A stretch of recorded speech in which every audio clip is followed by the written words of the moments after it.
Hello everyone, welcome back to my YouTube channel D maths words. I am Deepak Kumar. कैसे हैं आप सभी लोग? आशा है बहुत अच्छे होंगे। आपका स्वागत है हमारे YouTube channel D maths word पर। मैं दीपक कुमार। जैसा कि आप सभी लोग जानते हैं, आजकल हम लोग एनसीईआरटी क्लास 10 की सॉल्यूशन की सीरीज को कर रहे हैं। उसी क्रम में अभी तक हमने चैप्टर नंबर 1 to 9 कंप्लीट कर लिया है। चैप्टर नंबर 10 भी लगभग कंप्लीट की ओर है। चैप्टर नंबर 10 अर्थात वृत्त से संबंधित बहुत सारी प्रमेय, उनसे संबंधित बहुत सारी शब्दावली और कुछ कथन को हमने पढ़ा। और इससे पहले हमने एक्सरसाइज 10.1 कंप्लीट करी। 10.2 में हमने क्वेश्चन नंबर 9 तक कर लिया। आज क्वेश्चन नंबर 10 से आगे की तरफ बढ़ेंगे। जैसा आप सभी लोगों को जानकारी हो गई होगी, उत्तर प्रदेश बोर्ड की परीक्षाओं की तिथि निर्धारित हो गई है। 16 फरवरी से लेकर 12 मार्च के मध्य आपकी परीक्षाएं हैं, तो समय आपके पास निश्चित है, बहुत ज्यादा समय नहीं बचा। हमारा भी प्रयास रहेगा आपका नवंबर लास्ट तक या दिसंबर के मिड वक्त तक हम आपका सिलेबस कंप्लीट कर दें अपने यूट्यूब चैनल पर। उसके बाद हम शुरू करेंगे अनसॉल्व्ड के बाद हम लास्ट में आएंगे 100 क्वेश्चंस की ऐसी सीरीज लेकर के, जिसमें हमारी प्रोबेबिलिटी है आपका लगभग पूरा का पूरा पेपर वहीं से आए। इस आशा के साथ ये चैनल आपकी गणित की इन सभी समस्याओं के लिए, गणित के अच्छे स्कोर के लिए बहुत ही अच्छा प्लेटफॉर्म हो सकता है। तो आप चाहें तो हमारे चैनल पर लगातार विजिट करते रहें, बने रहें और अपने बोर्ड परीक्षाओं में खास तौर से गणित में अच्छा स्कोर कर पाए।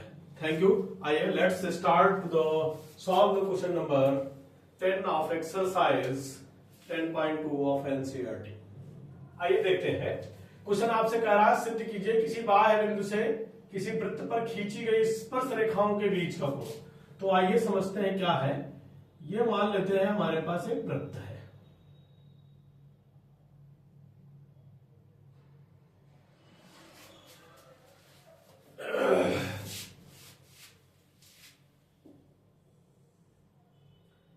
ये एक वृत्त है, कह रहा है इसके बाह्य बिंदु से वृत्त पर 2 स्पर्श रेखाएं खींची गई हैं।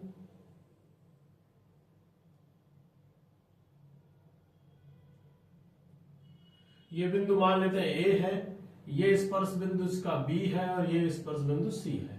ये वृत्त का केंद्र है। केंद्र को इन बिंदुओं से जैसे ही मिलाएंगे तो ये मान लेते हैं इस वृत्त का केंद्र क्या है बेटा, O है। अब प्रश्न क्या कह रहा है आपसे, देखिए दिया क्या है, लिख लीजिए, फिर सवाल समझाते हैं। दिया है O केंद्र वाला एक वृत्त जिस पर बाह्य बिंदु A से 2 स्पर्श रेखाएं वृत्त पर बिंदु A तथा B पर है। ये चीजें दे रखी। अगर ये भाषा नहीं लिखना चाहते तो शॉर्ट है, ये कर सकते हैं। आप जानते हैं बाह्य बिंदु पर वृत्त पर बना कोण कितने अंश का होता है बेटा, 90 अंश का। तो दिया है में आप क्या लिख लेंगे, कोण ABO बराबर क्या दे रखा है, 90 अंश, दैट इज करके लिख लेंगे। और फिर क्या दे रखा है, कोण ACO बराबर भी कितना दे रखा है बेटा, 90 अंश दे रखा है। सिद्ध क्या करना है आपको, सिद्ध करना है हमें, देखिए ध्यान से, सिद्ध कीजिए किसी बाह्य बिंदु से किसी वृत्त पर खींची गई स्पर्श रेखाओं के बीच का कोण। ये बाह्य बिंदु से स्पर्श रेखाएं खींची गई, उनके मध्य का कोण क्या है बेटा, A, अर्थात कोण BAC। फिर क्या कह रहा, बीच का कोण स्पर्श बिंदुओं को मिलाने वाले रेखाखंड द्वारा केंद्र पर अंतरित कोण। ये केंद्र पर अंतरित कोण, इनको रेखाखंड को मिलाने वाले रेखाखंड का केंद्र पर अंतरित कोण का क्या होता है, समपूरक होता है। अर्थात कोण क्या कर दीजिए, BOC बराबर 180 संपूरक। ये सिद्ध करना है आपको। समझ पा रहे हैं क्या नहीं? ठीक है ना। या दूसरी भाषा में इसे ऐसे भी समझ सकते हैं कि इस रेखाखंड को अगर हम ये मिला दें तो ये वाला कोण, इस कोण का क्या होगा 180, बात वही है वहां पे आगे। तो ये हमारे पास सरल पड़ेगा, आसान पड़ेगा इसको करना। देखिए हल में आते हैं, बहुत आसान है। देखिए ए बी ओ सी क्या है, ए बी ओ सी एक कैसा है बेटा, चतुर्भुज है। अतः चतुर्भुज का कंसेप्ट लगाएंगे, क्या लगाएंगे, कोण BAC प्लस का कोण ABO प्लस का कोण BOC प्लस का कोण क्या हो जाएगा, ACO बराबर में 360। चतुर्भुज के सभी कोणों का योग कितना होता है बेटा, 360 अंश। अब ध्यान दीजिएगा, कोण BAC ऐसे ही रहेगा, ABO कितना मान दे रखा है 90, प्लस BOC ऐसे ही रहेगा, प्लस इसका मान भी कितना है बेटा 90, बराबर में कितना बेटा 360। तो कोण BAC प्लस का कोण BOC बराबर में कितना हो जाएगा बेटा 360। या एक स्टेप यहीं पे बढ़ा लेते हैं, 90 प्लस 90 जोड़ दीजिए कितना हो जाएगा 180, बराबर में 360। तो कोण BAC प्लस का कोण BOC बराबर में कितना 360 माइनस 180।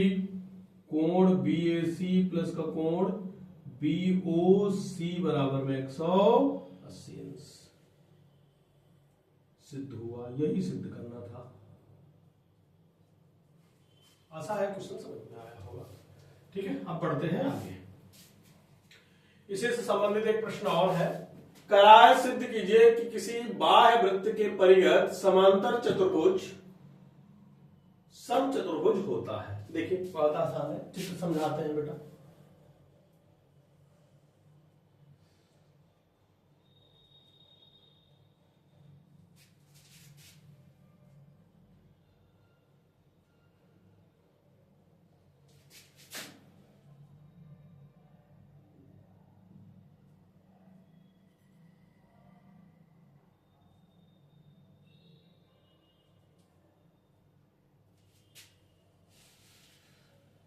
मान लेते हैं ये A है, ये B है, C है और ये D है।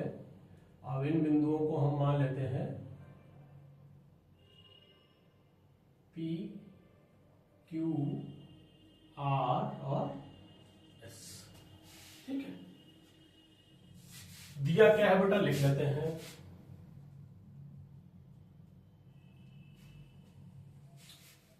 क्या दे रखा है कि ABCD एक क्या है बेटा समांतर चतुर्भुज है। कैसा है बेटा समांतर चतुर्भुज है। समांतर चतुर्भुज है इसका मतलब AB जो भुजा होगी वो किसके बराबर होगी, CD की होगी, तथा क्या होगा AD जो भुजा होगी वो किसके बराबर हो जाएगी बेटा, BC के बराबर हो जाएगी। सिद्ध करना है, क्या सिद्ध करना है बेटा, ABCD क्या हो जाए, एक समचतुर्भुज हो जाए। समचतुर्भुज है अर्थात हम क्या दिखाएंगे, AB बराबर में क्या दिखा दें, BC बराबर में CD बराबर में क्या दिखा दें बेटा, ED, तभी तो समचतुर्भुज हो जाएगा। अब देखिए हल में एक प्रमेय आप लोगों ने पढ़ी, किसी बाह्य बिंदु पे वृत्त पर खींची गई स्पर्श रेखाएं किसी बाह्य बिंदु से वृत्त पर खींची गई स्पर्श रेखाओं की लंबाई क्या होती है बेटा, समान होती है ना। इससे संबंधित एक प्रश्न आप कर भी चुके हैं, है ना। तो देखिए बिंदु A से बिंदु A के लिए बहुत ध्यान से देखिएगा, तो क्या होगा बेटा, AS बराबर में AP हो जाएगा कि नहीं हो जाएगा। इसी तरीके से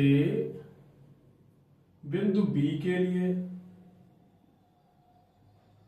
बिंदु बी के लिए क्या हो जाएगा, ये एस बी बराबर में बी आर हो जाएगा क्या। फिर ध्यान दीजिएगा बिंदु सी के लिए,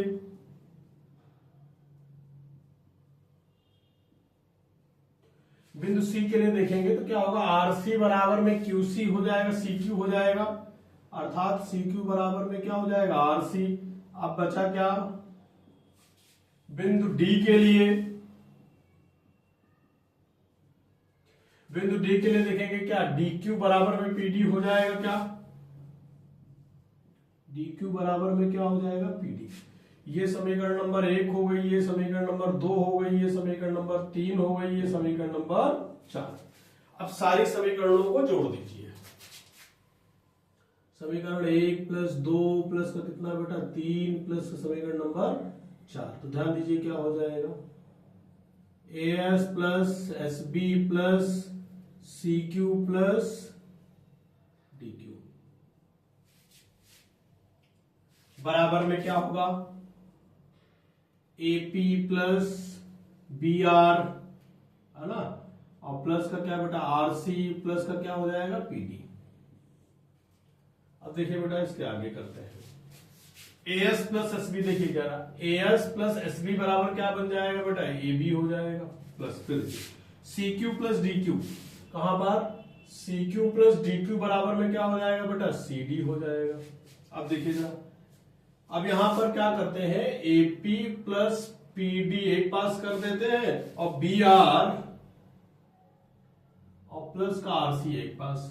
ध्यान दीजिएगा एपी और पीडी बराबर में क्या हो जाएगा बेटा, एडी हो जाएगा, बी आर प्लस आरसी बराबर में क्या हो जाएगा, बीसी हो जाएगा।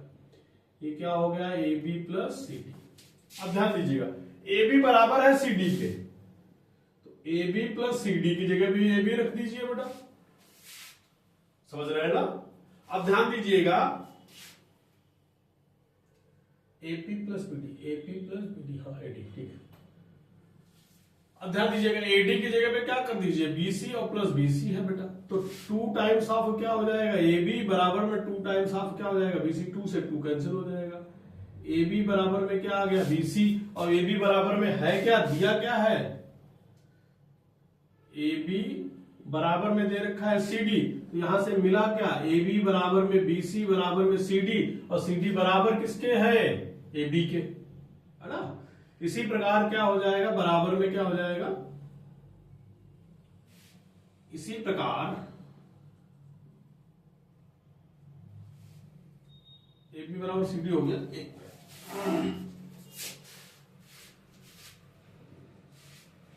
इसे मान लेते हैं समीकरण नंबर 5। इसी प्रकार ये